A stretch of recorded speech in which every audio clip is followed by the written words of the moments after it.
నాని నటించిన 'సరిపోదా శనివారం' movie review. ఈ సినిమా ఫస్ట్ హాఫ్ అయితే ఎక్సలెంట్‌గా ఉందనే చెప్పాలి. మాస్ ఫైట్స్ గానీ, బీజీఎం గానీ, స్టోరీ లైన్ గానీ చాలా డిఫరెంట్ లెవెల్‌లో ఉంటుంది. ఒక డిఫరెంట్ మాస్ సినిమా చూసినట్టే అనిపిస్తుంది. ఇంటర్వెల్ బ్యాంగ్ గూడా నెక్స్ట్ లెవెల్‌లో ఉంటుంది. నానికి, ఎస్‌జే సూర్యకి ఫేస్ ఆఫ్ ఇస్తారు. ఆ సీన్ అయితే నెక్స్ట్ లెవెల్‌లో ఉంటుంది. సెకండ్ హాఫ్ మీద గూడా చాలా ఎక్స్‌పెక్టేషన్స్ క్రియేట్ చేస్తుంది. బట్ మనం సెకండ్ హాఫ్‌లో లిటిల్ బిట్ డిసప్పాయింట్‌మెంట్ అయితే అవుతాం. ఎందుకంటే కొన్ని కనెక్షన్స్ ఉంటాయి. ఆ కనెక్షన్స్ అన్నీ కనెక్ట్ చేసేటప్పుడు అక్కడొచ్చే ట్విస్ట్స్ అయితే చాలా ల్యాగ్ ఉంటాయని చెప్పాలి. ట్విస్ట్ అయితే బాగుంటుంది. దానికి ముందొచ్చే సీన్ మాత్రం చాలా ల్యాగ్ ఫీలింగ్‌గా అనిపిస్తుంది. సెకండ్ హాఫ్‌లో వచ్చే ఫైట్స్ అయితే బానే వర్కౌట్ అయ్యాయనే చెప్పాలి. బీజీఎం గూడా నెక్స్ట్ లెవెల్‌లో ఉంటుంది. నాకైతే ప్రీ క్లైమాక్స్ అయితే నచ్చింది. క్లైమాక్స్ కన్నా గూడా.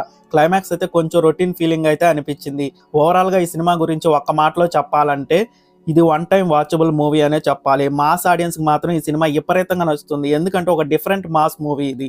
వీడియోని లైక్ చేయండి, షేర్ చేయండి. ఛానెల్‌ని మాత్రం సబ్స్క్రైబ్ చేయండి.